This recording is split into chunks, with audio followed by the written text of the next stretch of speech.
Saya juga sempat mengalami nasakom, Pak. Wah, Pak Pendeta, nasakom nasib 1 koma. Wah, nah ini teman-teman bisa pasti nggak tahu belajar nih. nih ya, bisa belajar dari seorang Pak Denny ya. Iya. Wah, kadang-kadang ada paradigma yang keliru nih Pak Pendeta. Kalau kita itu dalam tanda kutip mengandalkan Tuhan, nggak usah belajar aja katanya gitu. Kita doa aja. Biar gitu nanti ya. Tuhan yang uas untuk kita. Iya, Tuhan yang uas. Itu kan keliru Pak Pendeta.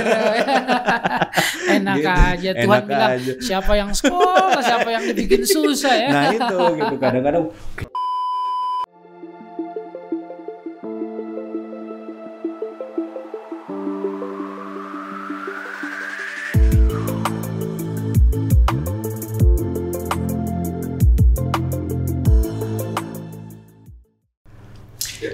Halo para sahabat Maranatha dimanapun Anda berada, jumpa lagi bersama dengan saya Pendeta Hariman Andre Patianakota dalam acara AIS Podcast. Salam Integrity, Care, Excellent.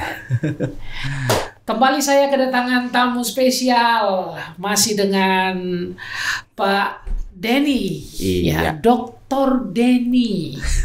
Ya, ini Kaprodi Teknik Sipil Universitas Kristen Maranatha. Wah, ini senang nih, dalam usia muda sudah doktor begitu ya, sudah jadi Kaprodi Teknik Sipil pula ya. Katanya kan Teknik Sipil itu kan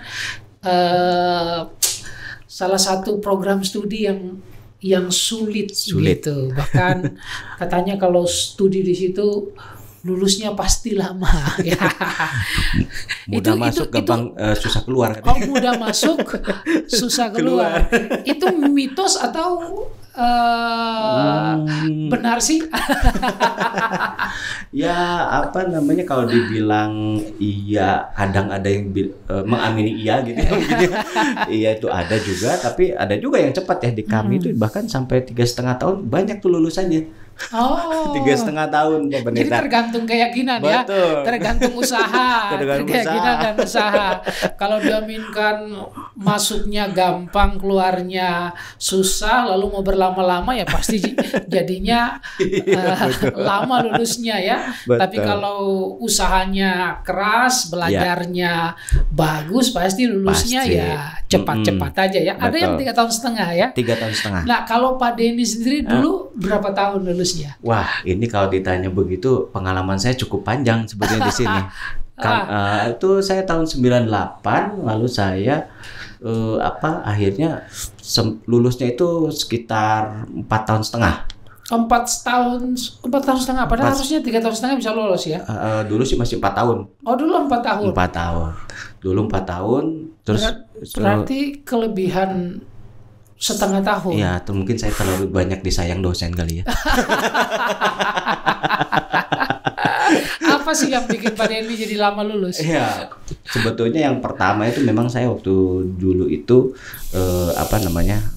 sering sakit sebetulnya. Sering sakit gitu ya. Sempat itu di tahun 2000 gitu. Kalau 2000 saya masih ingat itu, tiba-tiba saya harus dirawat di rumah sakit pada saat UAS. Oh. Ya, itu akhirnya ya sudah saya terkapar camping di rumah sakit Pak Camping Pendeta. di rumah sakit. Dia itu kena hepatitis. Oh, banyak begadang, kurang makan atau gimana? Begitulah kira-kira sepertinya.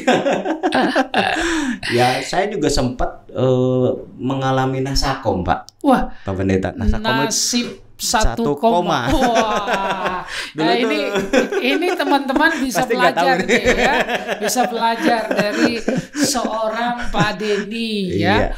Dulu kuliah S1 nasakom, tapi sekarang sudah jadi dokter. Iya. Nah, bisa cerita Oke. bagaimana sih bisa keluar dari jerat nasakom itu?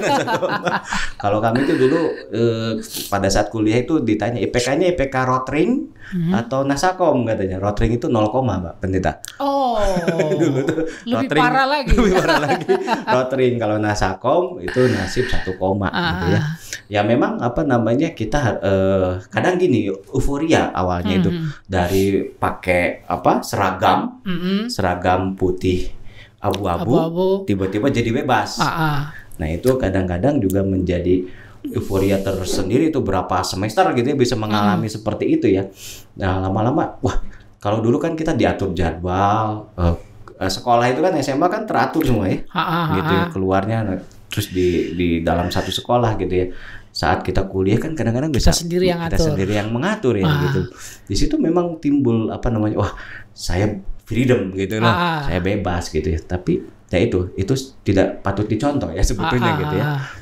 Tapi yang menjadi apa namanya akhirnya saya tadinya 2, 2, sekian, kok tiba-tiba jadi nasakom gitu ya. Terus akhirnya ya saya pikir ya sudah saya harus mengubah nih, mengubah jangan sampai terjerat gitu ya, terjerat dengan apa ya, dengan di 1 koma terus kapan lulusnya kan gitu ya. Betul.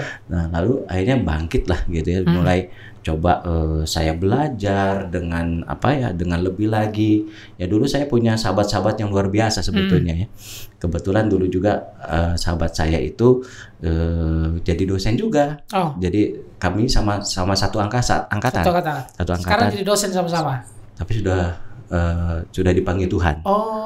Jadi tahun 2015 dia kena cancer, namanya Pak Ronald, Ronald Simatupang itu sahabat saya gitu ya. Nah itu akhirnya dia ya kami punya gengnya tapi ya berbeda gitu ya. Maksudnya kita sama-sama geng untuk komunitas, saling memotivasi, belajar, mengajar gitu ya. segala macam gitu ya. Akhirnya ya itu kan teman-teman saya yang ya sebetulnya ada banyak teman saya gitu ya, tapi yang saya lumayan dekat karena satu lingkungan pekerjaan ya dengan beliau itu gitu. Nah itu mulai itu kami mendapat satu komunitas yang tepat gitu ya. Ya akhirnya ya sudah, akhirnya di situ mulai ada perbaikan gitu ya. Perbaikan kita harus menemukan pertama kita harus melawan diri sendiri nih gitu loh. Kita bisa gitu ya. Apa namanya kita selalu bisa dengan apa namanya dengan apalagi dengan kita percaya Tuhan gitu ya. Kadang-kadang begini, zaman dulu tuh begini. Wah, kadang-kadang ada paradigma yang keliru nih Pak Pendeta. Kalau kita itu dalam tanda kutip mengandalkan Tuhan, nggak usah belajar aja katanya gitu. Kita doa aja. Biar gitu nanti ya. Tuhan yang uas untuk kita. Iya, Tuhan yang uas. Itu kan keliru Pak Pendeta. Enak gitu. Aja Tuhan bilang siapa yang sekolah, siapa yang dibikin susah ya. Nah itu gitu kadang-kadang kita mengandalkan mujizat gitu. Padahal keliru kan gitu ya. Itu justru sebetulnya saat kita belajar ya memang harus minta tuntunan Tuhan.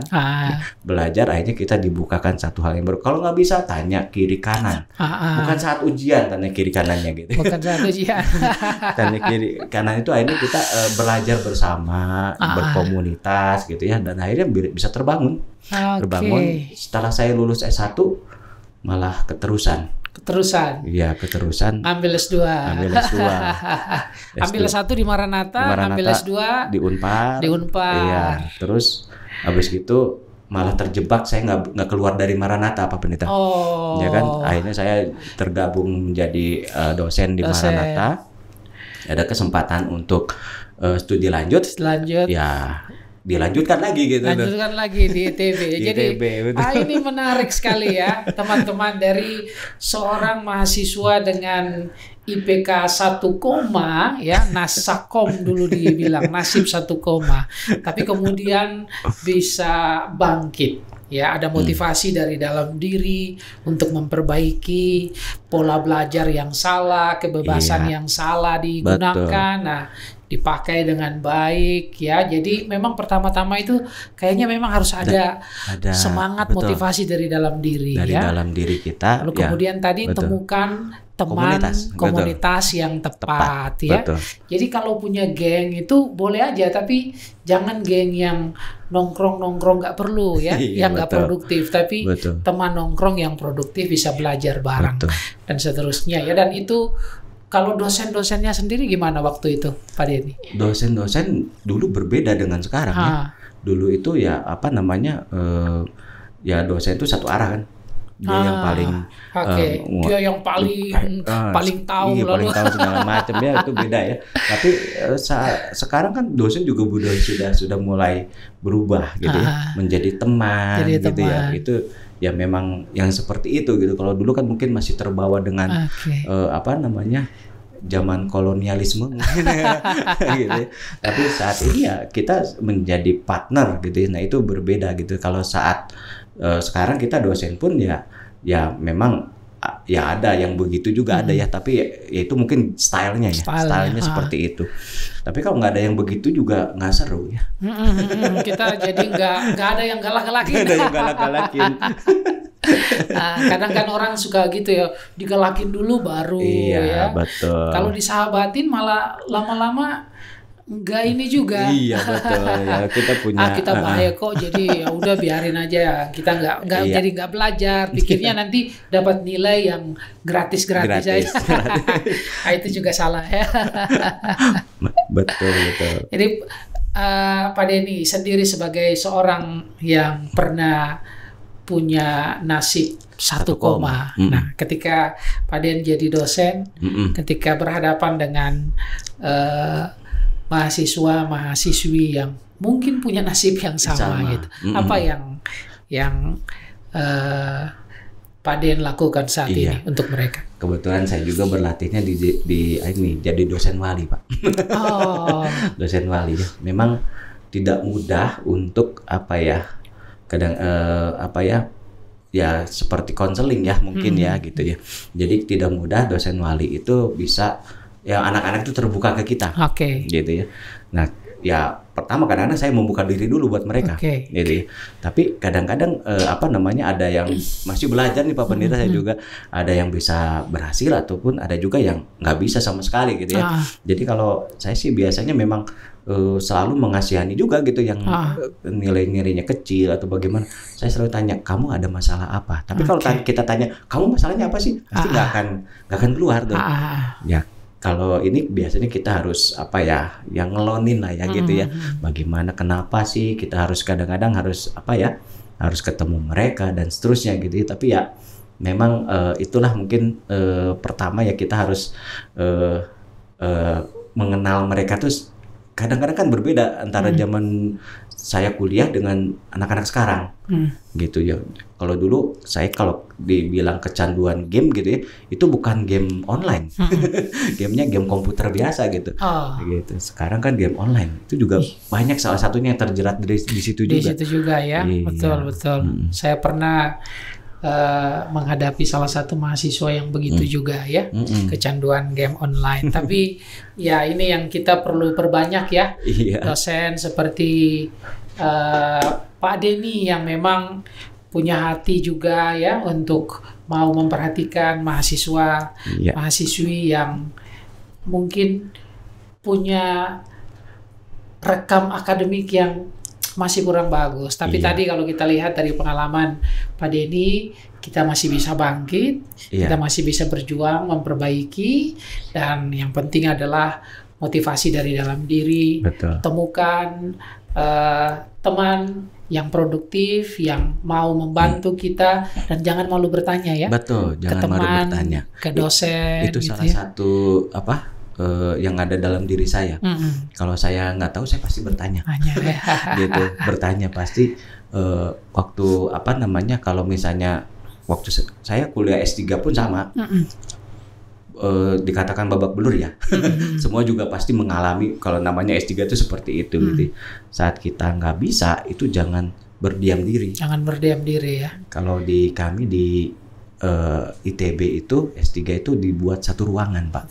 Satu ruangan di mana ada teman-teman di situ. Nah, kita bisa saling bertanya, saling curhat-curhat. Suasana itu kan juga dalam proses di Maranatha ya. Betul. Nah, makanya itu mau saya bawa juga waktu itu.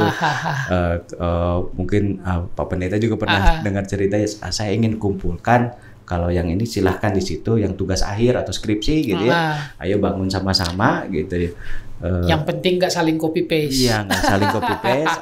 Punya sendiri pemikiran sendiri ya. Tapi teman-teman yang lain kan bisa memperkaya kita. Betul. Oke, jadi teman-teman semua, terima kasih Anda masih setia bersama dengan kami, saya dan Pak Denny, dan khususnya untuk teman-teman yang mungkin saat ini masih mengalami kesulitan untuk memperbaiki nilai-nilai akademis Anda, jangan menyerah ya, teruslah maju lihat Pak Denny dari mahasiswa yang 1 koma hari ini bisa menjadi doktor dan menjadi kaprodi di Fakultas Teknik, tepatnya di program studi Teknik Sipil.